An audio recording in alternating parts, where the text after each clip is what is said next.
Three homages.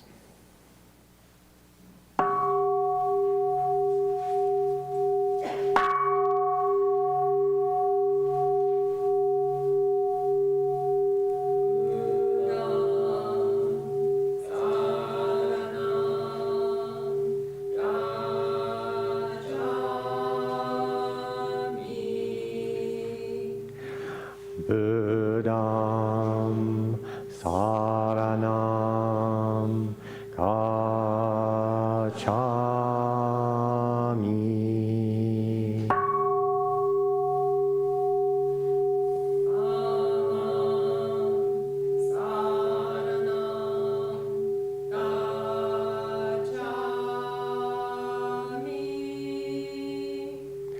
Dhammam saranam gacchami.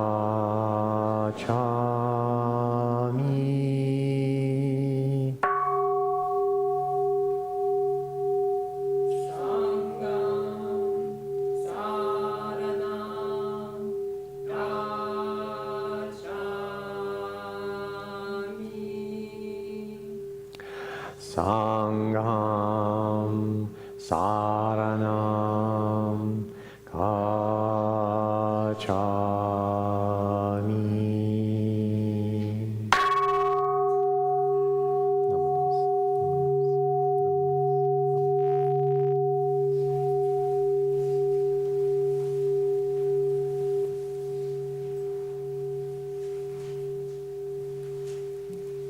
Good morning and welcome. So lovely to hear all of your voices this morning. We are honored to have you here and sharing the Dharma together. It's very important to be together. We will begin our service by chanting the Shoshinge, which you will find this book in the seat back pocket in front of you or behind you.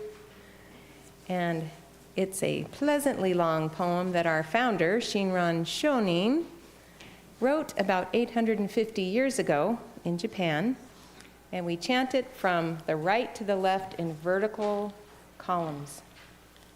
So if you're new and you try to read it like we read English, you're going to get instantly confused. So that's okay. You can just sit and listen, or there's a translation at the bottom if you'd like to get a feeling of what we're chanting. But the best part of it is the energy that is cultivated in here, and it's very healing and supportive. So Shinran wanted us to know that we are on a more than a simple journey from cradle to grave, that we are part of a long, unbroken thread of life that extends deep, deep into the past, and we are responsible for extending that thread into the future. Bless you. We will also offer incense. So you'll see when people get up to offer incense, we make a line down the middle of the hondo, 2 by 2, and you can offer incense in gratitude to the infinite wisdom and compassion that Amida Buddha represents, infinite light, infinite wisdom. Or a dear teacher. It's always offered in gratitude, so have that gratitude mindset when you come up. And we have 2 other altars in our hondo. This one is the Medicine Buddha altar. If you need a little more healing energy for yourself or direct it towards a dear one, please offer incense there. And then our Kanon altar for compassion. If you want to direct some compassion energy towards someone, or if someone has recently passed away, you can write their name on the sheet of paper there, and they will be honored at that altar for a very, very long time. So, we are happy that you're here, and we will now begin the service. Someone else.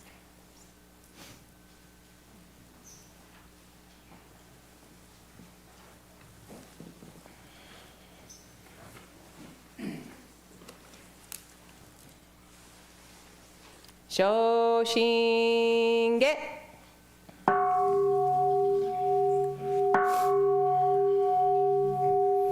Kimyo muryo junyorai. Namu fukashigi ko hozo bosai niji. Zai seiji zai obusho.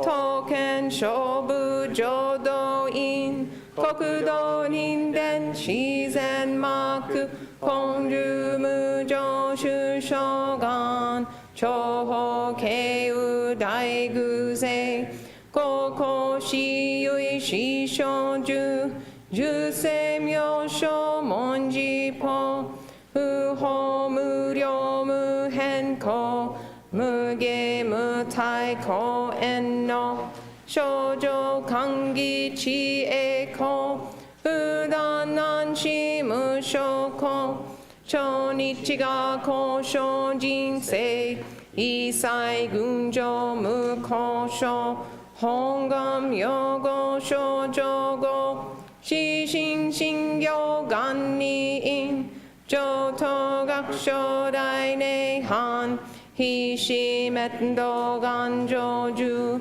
nyorai shoi koshusei, yuisei mida hongon kai, gojoku akuji gunjo kai, oshin nyorai ryojitgon, noho ichinen kiai shin, fudan bon no tokune han, bonsho gyaku hosai e yu, Nyoshu shinyu kai chimi seishu shinko joshogo ino sui ha mumyoan tonnai shinzo shi umu jofu shinji shinjin ten hinyoni kofu unmu shige myomuan pyakushin kenkyo dai kyoki Sokuo chosego akushu isai zen makubon bunin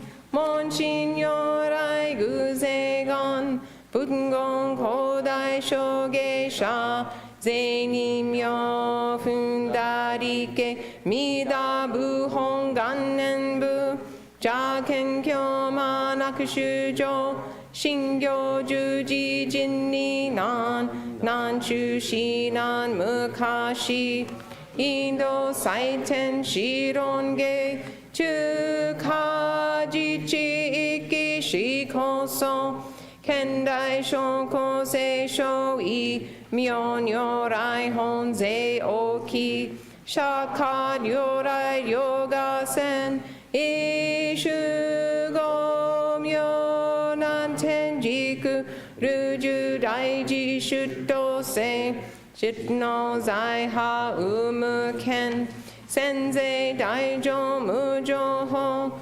Shokangi ji showan raku Kenji nangyo rokuroku Shingyo igyo shidoraku Okunen midabu hongan Jinen sokuji ryu hitenjo Yui no joshon yorai go Oho dai hi guze on Tenjin bosa zonon se Kimyo muge kon yorai Eishu tara kenshin ji Kosen ocho dai segan こういう本願力へこ移動群上昇維新金融空読大崩壊筆脈入大英収集特殊連芸造成会即昇信用法昇進有望の人間人図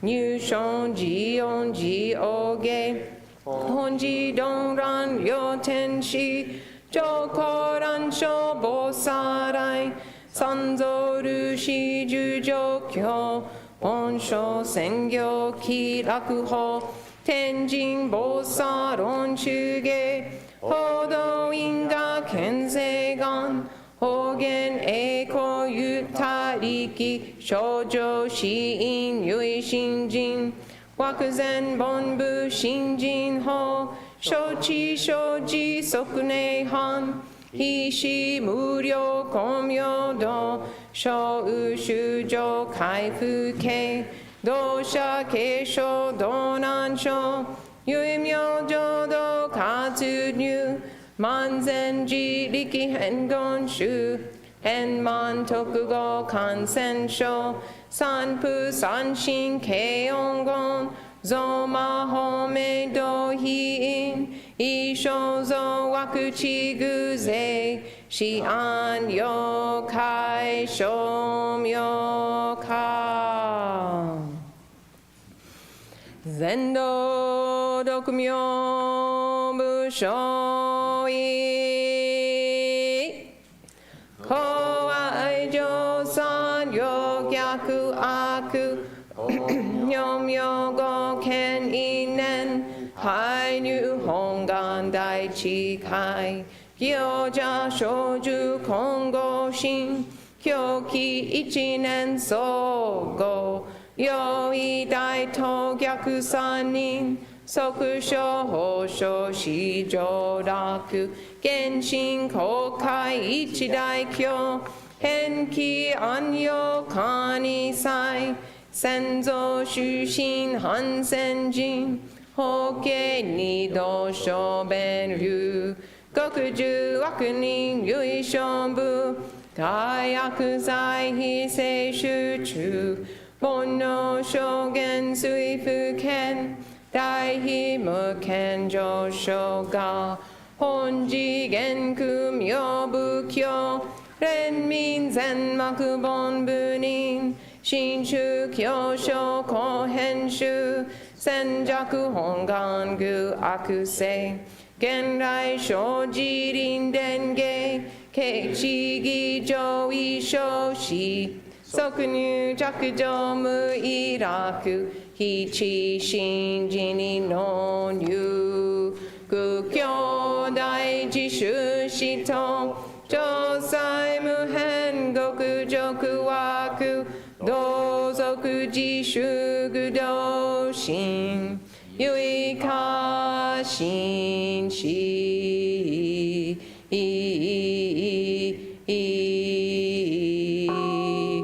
こそぜナムアミダアムアムアミダアブナアムアミダアブナムアミダブナアムアミダアブナムミダジョブのこの方は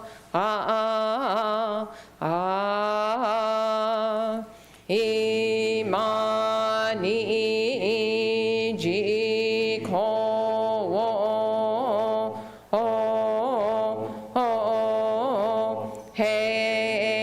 amae eri hoshim no kouri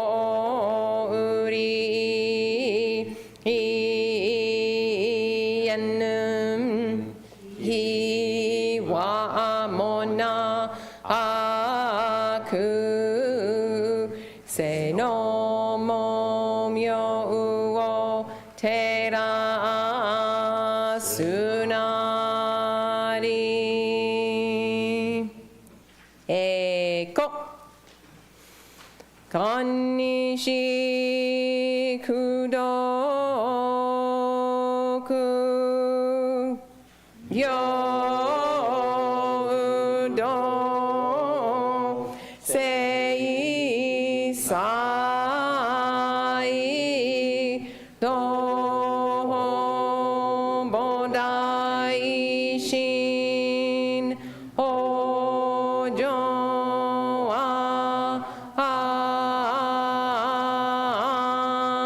an ra ko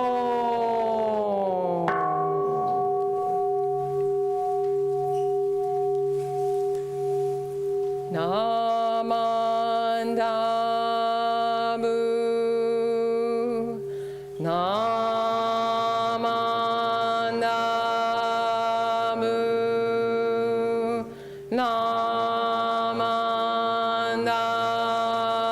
namandabu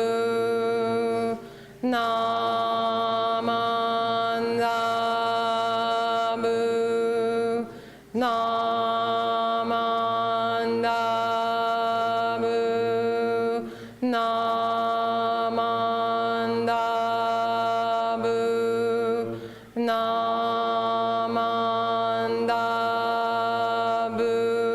namandabu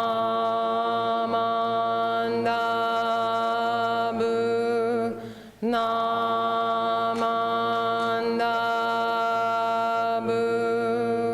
namandabu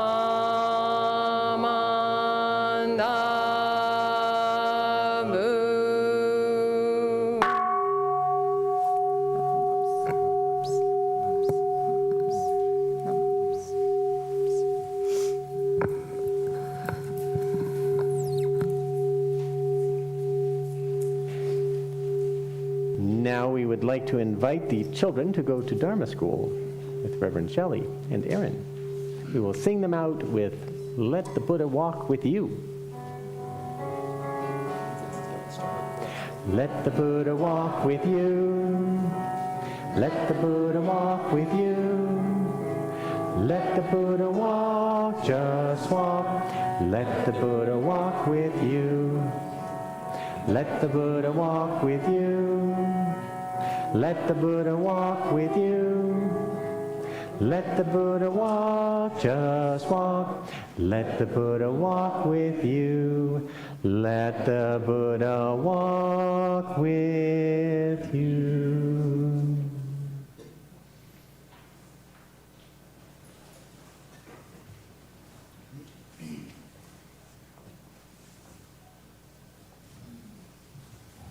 Good morning, everyone. Can everybody hear me? Good. There we go.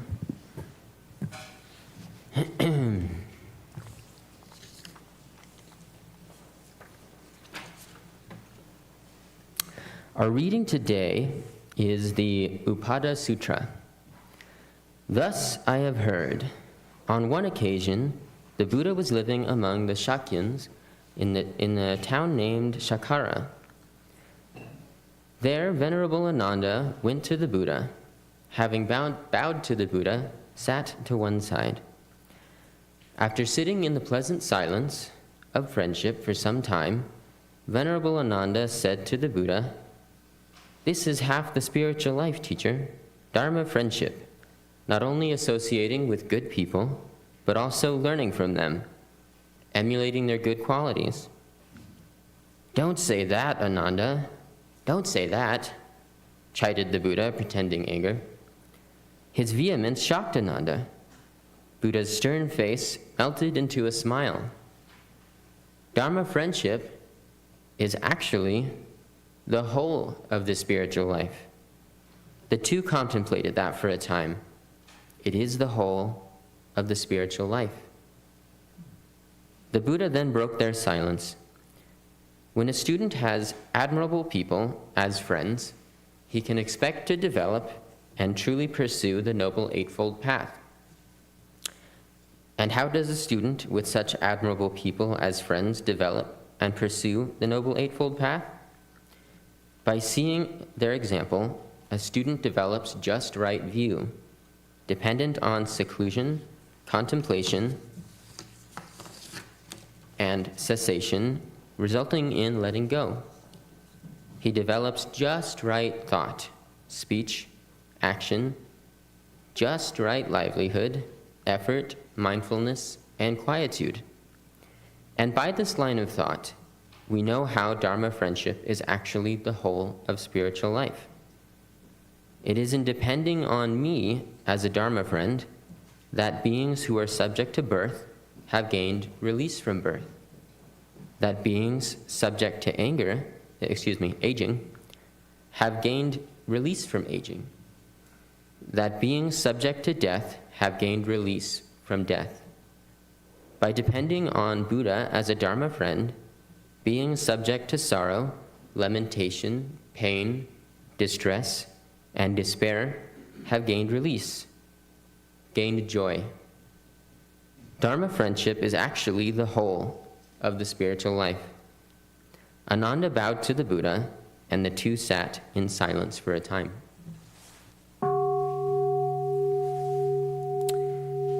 We will now have our meditation accompanied by a special song about Dharma friendship from James Taylor.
started to suggest that they may turn.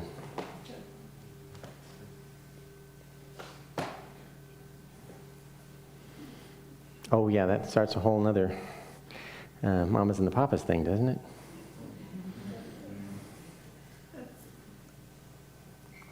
But I am very happy to see you all today.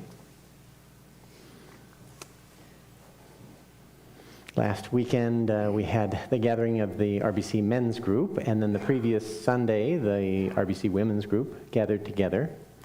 The most recent support group that we have convened is the 20s and 30s group, but I guess we call it 20s and 30s. They meet every other Friday night, and they did movie night on Friday, just yesterday, the day before yesterday, with an anime feature. It was quite popular. Many people came. These groups are supportive gatherings that enable us to talk about our lives and challenges we face around relationships, around work, around family, just to get to know each other, connect as Dharma friends, mostly to reflect on life and listen in support and Dharma friendship. Friendship is such an important part of life. It's, I like that sutra as the Buddha's kind of playing with Ananda. He kind of yells at him for fun.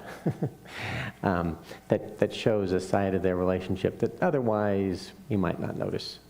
And Ananda's sort of the perfect straight man for everything, so that's good. Yeah. James Taylor expressed his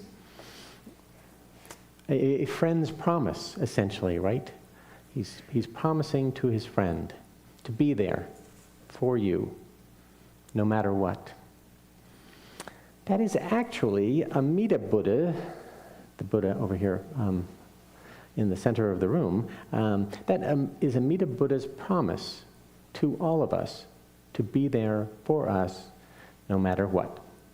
In hard times and joyful times, we hear the name that calls. We say, Namu Amida Butsu. We'll get back to that in a moment. But as the Buddha said in the Karma Shataka Sutra, let's be friends and make our way together. We heard in the reading, Upada Sutra, that friendship is the most important part of spiritual life. The Buddha's three most important Dharma friends were Ananda, Moggallana, and Shariputra. I know they were his most important friends because when we were in India, we visited a place called Vulture Peak, which is where the Buddha went to get away from all the responsibilities of having a big giant movement associated with him. It was just a little cabin on the top of a hill right there. And right next to his hut, there was a cave where Shariputra would retreat, a cave where Moggallana would retreat, and Ananda's cave. So, I know they must have been friends, because you don't go away from it all with people who aren't. Yeah. We should get to know these Dharma friends of the Buddha a little bit. Ananda was the Buddha's closest Dharma friend. He was the Buddha's cousin, actually, sort of brother. To explain, the Buddha and Ananda were born on the same day, oddly enough, and their fathers were brothers. So they grew up together as boys in the palace in Kapilavastu. In the Sangha, later, Ananda served as the Buddha's personal attendant for 25 years. They were together for the rains retreats, as guests of kings and queens, and walking lonely roads of northern India together. Ananda was gifted with an eidetic memory. He could perfectly remember the Buddha's words from all the teachings that he gave. The seminars or casual exchanges with students and passers-by. Ananda was charged with the job of remembering and sharing the Buddha's teachings. When the Buddha came back from visiting someone's, maybe their house for dinner or something, Ananda would then tell the gathered students back at the monastery what was said. Essentially, the sutra that was given on that visit. That is why our sutras always begin with, "Thus I have heard." That is Ananda's voice, saying, here is what the Buddha said, at this place, at this time, with these people in attendance, and then the sutra goes from there. That's the form. Their friendship was deep and warm. Often the Buddha teases Ananda. In one sutra, the Buddha dumps water from his begging bowl and then asks Ananda if the bowl is now empty. And Ananda kind of pauses in a weird way because he knows it's a trick question. It's empty of water, but there's air in it, space. So he doesn't know what to do. In the larger sutra on the joyful land, it begins with Ananda asking the Buddha a question. Teacher, today all of your senses are radiant with joy. Why do you look so majestic and brilliant? And the Buddha replies, tell me, Ananda, has some god told you to ask me that? Or have you asked that from your own wise observation? Ananda is taken a little bit by surprise. No god prompted me. I asked of my own accord.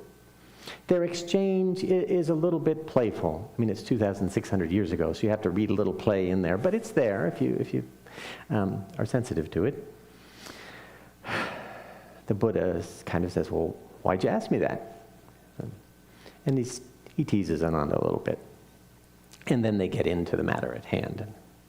The boring, complicated part begins after that. But I always like the beginning parts of the sutras because they kind of give me little glimpses of the relationships and experience a long time ago. Many of the Buddha's teaching moments are shared with Ananda. Ananda acts as a foil sometimes, an everyman in the Buddha's teachings. But through it all, we can see they are true friends. In many sutras, we see Ananda often does not quite understand. And he asks questions, bringing further explanation from the Buddha. This is a wonderful gift. Without him, many of us would never be able to build even a provisional understanding of the Dharma teachings without his questions. He is my favorite of the Buddha's students. We had a gathering of the relics of the Buddha and his important students come here some years ago now, maybe 8 years ago, right here in this hall. And there were relics from the cremains of each of those wonderful folks. And when I came to Ananda's relic, I wept. I was so happy that he was here and kind of sad that I never met him. I guess he's my Dharma friend too, so. But he came to visit us. He's not so perfect as the other students, the important students, particularly Moggallana and Shariputra, who I will speak with in a moment. Ananda was like us, often confused, sometimes disheartened. He always showed us that we're okay, just as we are.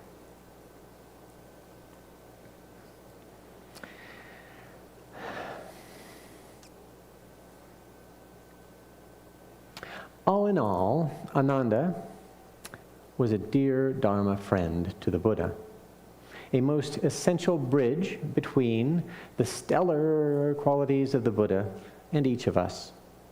Their relationship was often vulnerable. They listened deeply to each other, a precious friendship.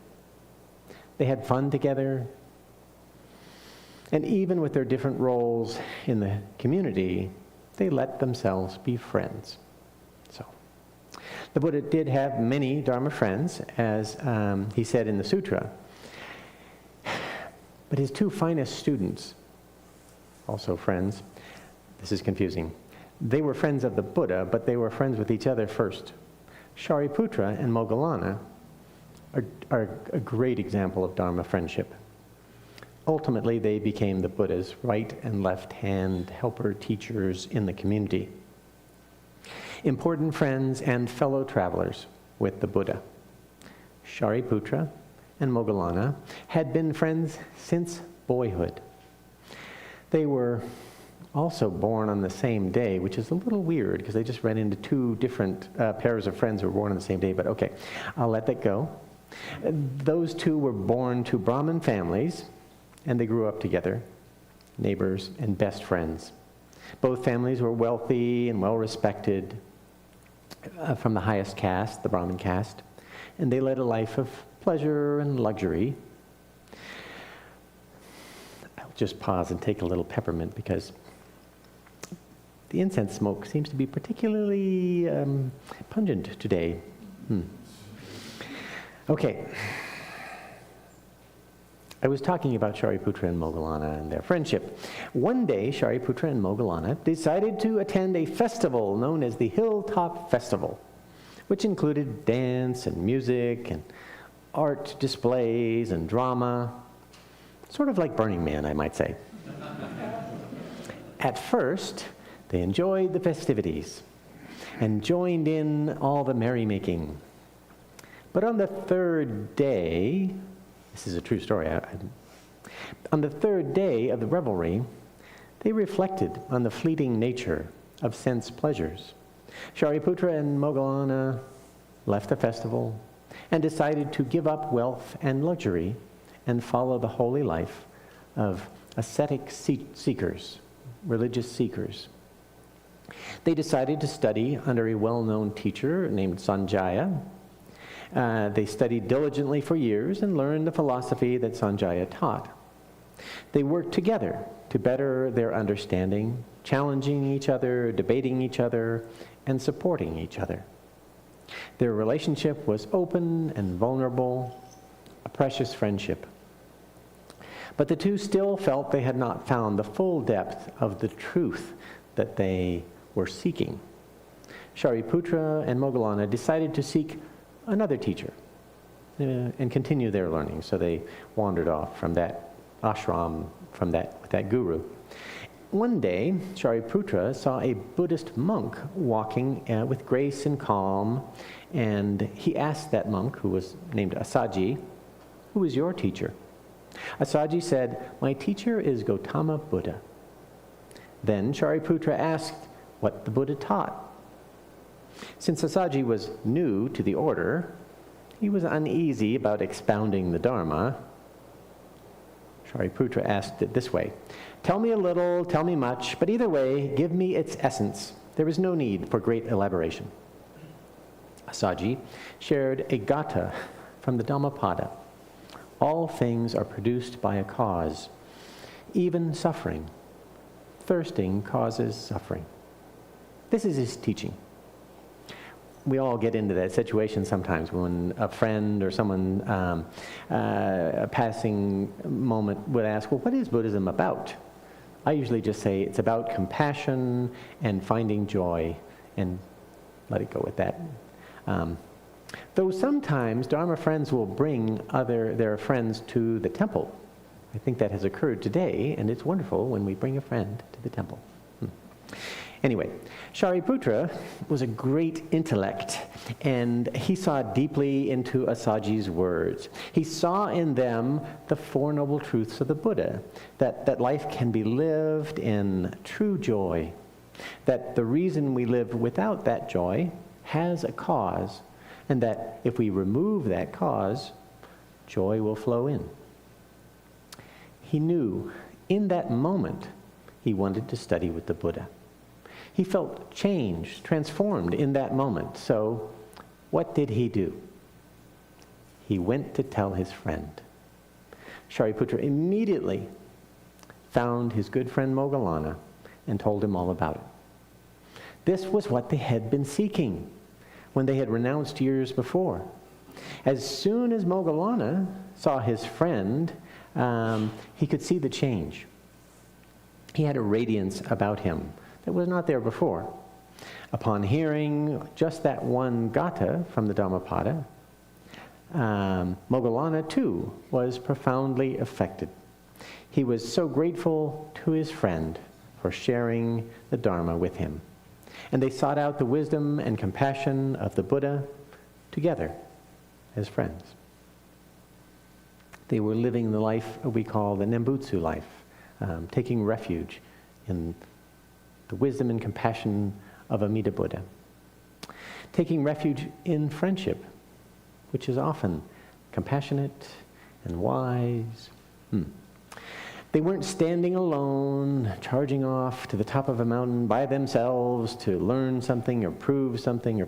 They accepted the help and refuge of each other. To say it another way, they were open and vulnerable. They listened. They valued their friendship. And they had fun together. They let themselves be friends. They became the Buddha's finest students, confidants and important teachers in the Buddha's Sangha.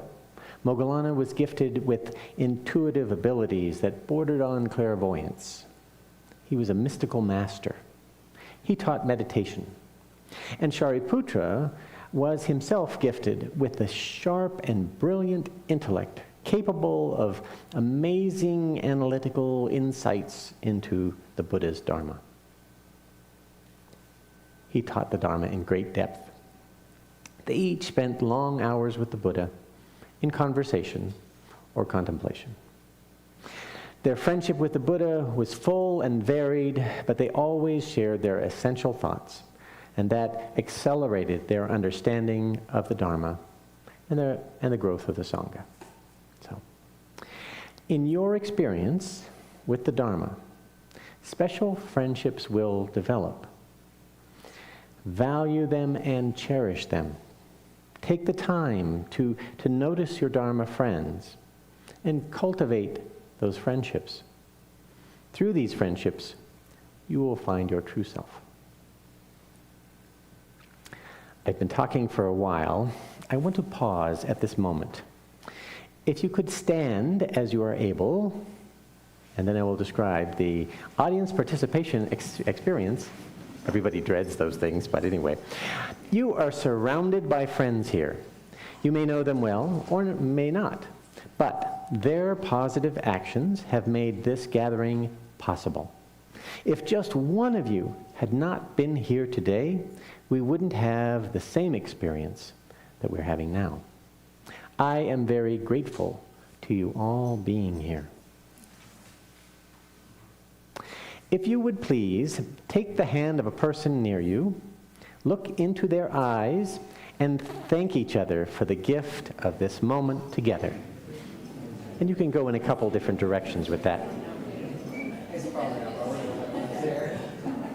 Thank you, Will. I think you will.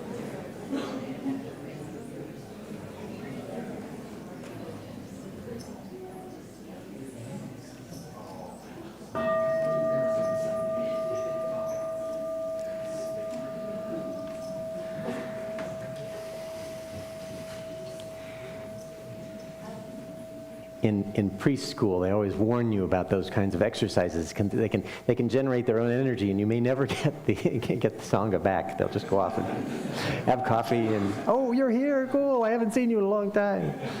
Yeah. But that does feel good to say thank you in that way to the dear ones we came with and to some person that happens to be sitting in front of us. But that gratitude is important and real.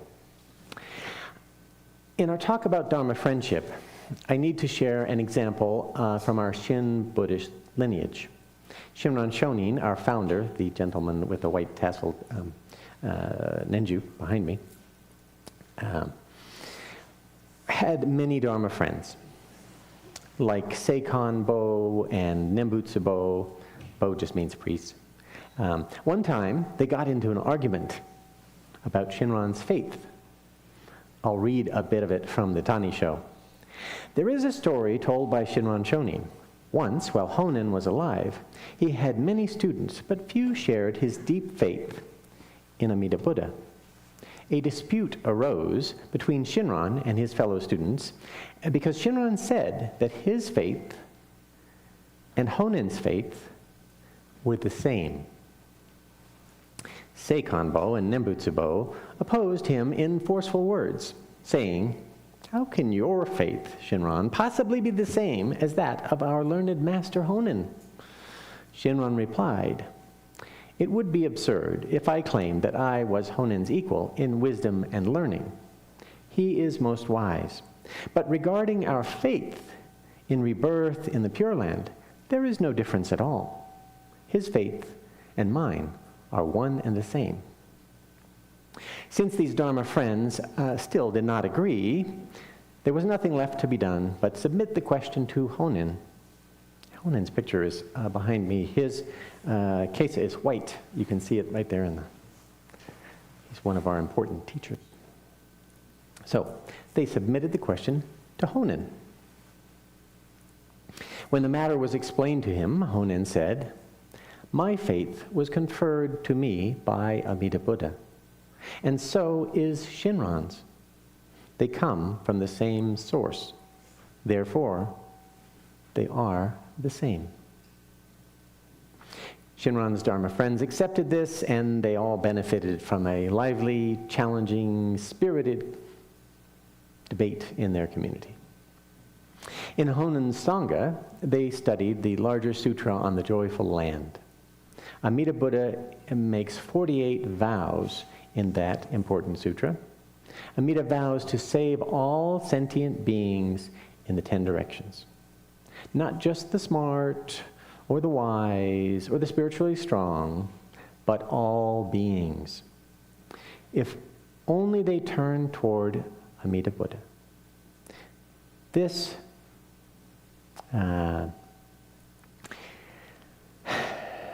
is much the same as the message in James Taylor's song. Just call out my name, and I'll be there for you. If we set our mind to be receptive and accept the Dharma friendship of Amida Buddha, we will be held, never to be let go. We will receive that same faith that Honen and Shinran shared in their Dharma friendship.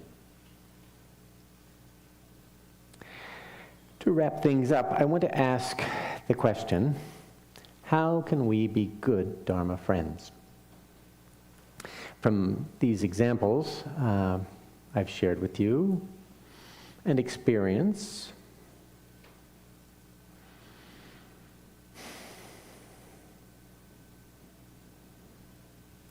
there are a few qualities that seem to be common. I have Dharma friendship experience with many of you, a lot of Dharma friendship experience with Reverend Shelley. We can do these things. Be open and vulnerable in your relationship. When you share your heart with another, you're showing that you're welcome them to share their heart. You'll receive that. An authentic connection with another is a two-way connection. And when we can know when to wait and listen, especially when we're excited about the Buddha Dharma. I urge you to, you might have that urge to fill your friend's head with quotes and things from the last Dharma talk and all this kind of stuff. Take a beat. Give it space. Give them space to share their experience like that. Patience, I guess, may be the quality. Understand that connection can be elusive. Genuine connection can be like a rainbow. You can appreciate it, but don't try to grab onto it, clutch it. It might dissolve.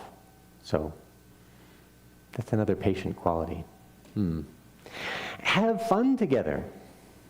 Sometimes new Buddhists are too serious. In Dharma Book Group, we finished the book.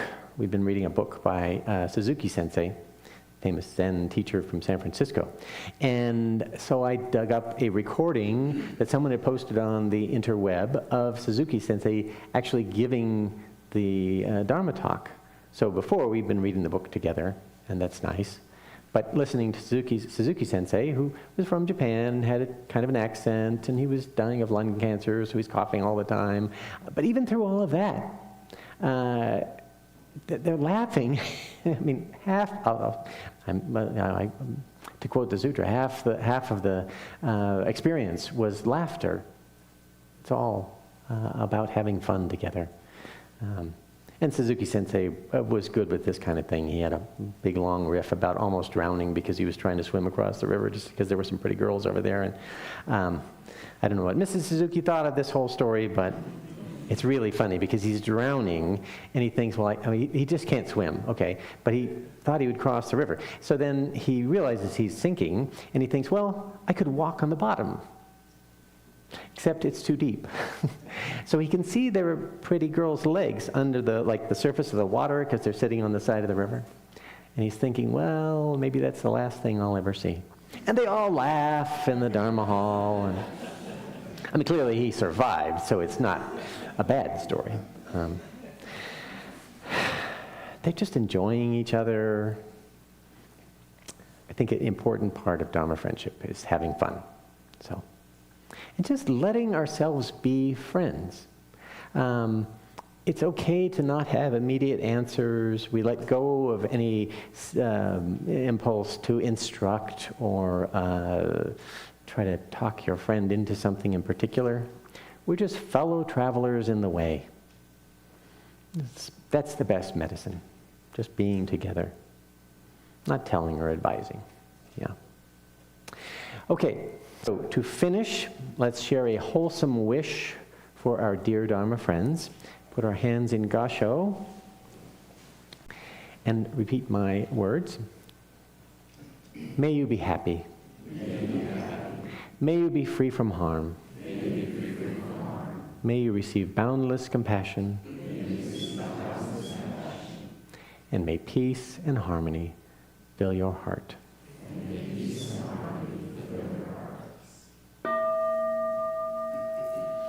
Namaste. Namaste. Namaste.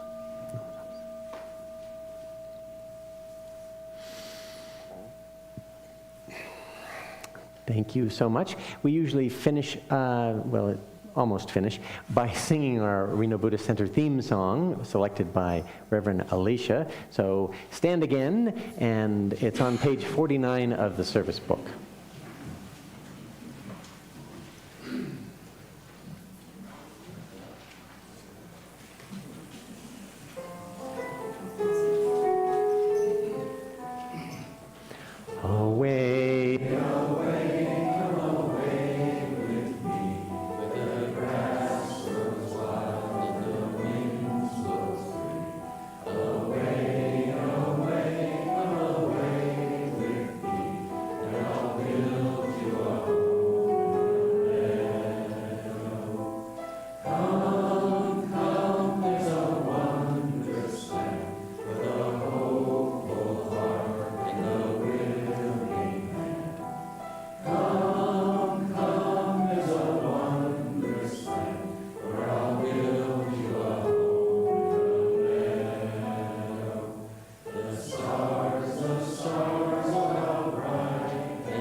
The reason I said that wasn't the end is because there's always announcements, and today is two. Announcement is that there are tea and treats available downstairs in Haroma Hall. You can get there in a dry way by going out this hall and down the stairway to Haroma Hall below us.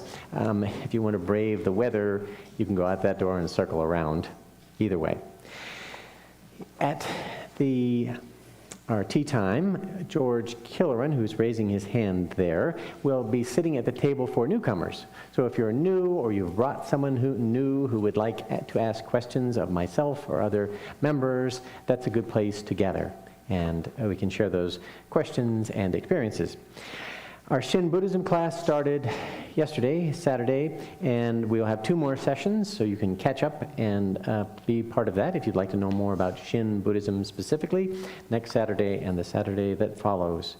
And I would say, as I said at the beginning, the new, I'm not sure how we say this. Is it an affinity group? Anyway, gathering the 20s and 30s Buddhist group. In California Buddhist temples, they call it YBA, Young Buddhist Association. But that sounds a little bit like the YMCA. I don't know if that's not really what we're doing. So anyway, on every other Friday, if you're in that sort of stage of life grouping, 20s and 30s, you would be welcome to come. And William is one of the leaders of that group. And I think I see Clark and Sierra also participate, so there's lots of nice people there. Sui has an announcement. Hi, my name is Dr. Fang, and I'm from the Asian Community Development Council. We are nonprofit and nonpartisan. We're Asian interest, but we are not Asian exclusive. And the reason I'm here today because next Sunday service on September 17th, the Immunized Nevada is coming with the medical team to provide the newest version of the flu vaccine, and everybody's welcome to take it, even though you have insurance or no insurance. Everybody's welcome to take the vaccine because this is the newest flu vaccine and it's flu season. So if anyone wanted to do the vaccine, and I bring up the sign-up sheet as well. So because this is the newest one, if you want to reserve your vaccination, I can help you to sign up today. And if you know anyone needs the vaccination, you can help them to sign up as well. So again, if you have insurance or no insurance, we all accept it. So on next Sunday, service on September 17th from 11 to 2 o'clock in the temple, in the center. Yes. Right, that'll be in Haruma Hall downstairs. Yeah, sort of, it'll be tea and vaccine, whatever you like.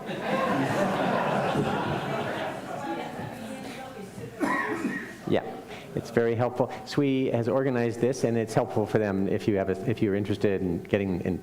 I know I have a difficult time making it to the CVS to get my flu vaccine. Sometimes I do it, sometimes I don't, because I just don't. Having them come to the temple is quite helpful. So that's the next Sunday's service will have that occur. Thank you all very much.